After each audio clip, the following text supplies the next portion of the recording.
ഇത് മാസ് മോട്ടോഴ്സിൽ നിന്നാണ്. നമ്മുടെ ഹോണ്ട ആക്റ്റീവ 3G വണ്ടി ബ്രേക്ക് ഡൗൺ ആയിട്ട് വണ്ടി എടുത്തു നേർന്നാണ്. വണ്ടി ആക്സിലേറ്റർ വണ്ടി എഞ്ചിൻ സ്റ്റാർട്ടാവും, മൂവ് ആവുന്നുണ്ടായില്ല. അപ്പോൾ അതിൻ്റെ കംപ്ലയിൻറ്റ് ബെൽറ്റ് പൊട്ടിപ്പോയായിരുന്നാണ്. നമ്മളത് അഴിച്ചു നോക്കുമ്പോൾ ബെൽറ്റ് ഓൾറെഡി പൊട്ടി ഫുള്ള് പീസായിട്ട് കിടക്കണം കേട്ടോ.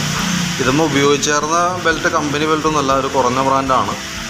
അതിൻ്റെ സിമ്പിളാണ് ഈ കാണുന്നത് കേട്ടോ. അപ്പോൾ നിലവിൽ നമുക്ക് ഫുള്ളായിട്ട് ക്ലച്ചിൻ്റെ ഭാഗം നമ്മൾ അഴിച്ച് ക്ലീൻ ചെയ്ത് ഗ്രീസ് ചെയ്ത് ബെൽറ്റ് മാറ്റണുണ്ട്. നമുക്ക് കമ്പനി ബെൽറ്റ് വരുമ്പോൾ നമുക്ക് 456 രൂപയാണ് കമ്പനി ബെൽറ്റിന് ഓൾറെഡി കോസ്റ്റ് ഉള്ളൂ.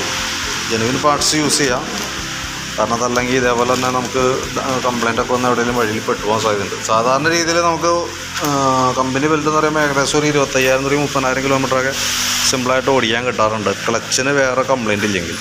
ഈ ക്ലച്ച് യൂണിറ്റൊക്കെ ടൈറ്റായി പോയി കഴിഞ്ഞാൽ അതിൻ്റെ ലൈഫ് കുറയും. ഇതിപ്പോൾ നമ്മൾ ക്ലിയർ ചെയ്തിടും, അഴിച്ച് ഗ്രീസിങ്ങൊക്കെ നടത്തി ക്ലിയർ ചെയ്താൽ കയറ്റുള്ളൂ തരും. അപ്പോൾ നിലവിൽ 456 രൂപ അതിനൊരു. പിന്നെ നമുക്ക് അതിൻ്റെ ഫിറ്റിംഗ് ചാർജാണ് അഡീഷണൽ വരാം, ലേബർ ചാർജ്. പിന്നെ വഴിയിൽ പോയി വഴിയിൽ നിന്ന് എടുത്തു വണ്ടിയാണ്, എന്നാലും അതിൻ്റെ അനുസരിച്ചിട്ടുള്ള ലേബർ ചാർജാണ് വരുള്ളൂ. അപ്പോൾ ഞാൻ അതിൻ്റെ ഒരു എസ്റ്റിമേറ്റ് ആക്കിയിട്ട് അതിൻ്റെ ഡീറ്റെയിൽസ് കൂടി വാട്സാപ്പിലേക്ക് ഒന്ന് സെൻഡ് ചെയ്തിട്ടേക്കാം കേട്ടോ. അപ്പോൾ നോക്കിയാൽ വർക്ക് കംപ്ലീറ്റ് ആയി കഴിയുമ്പോൾ കോൺടാക്ട് ചെയ്തോളൂ. അപ്പോൾ ഡീറ്റെയിൽസ് ഞാൻ വാട്സാപ്പിൽ സെൻഡ് ചെയ്ത് തരാം. ഓക്കെ.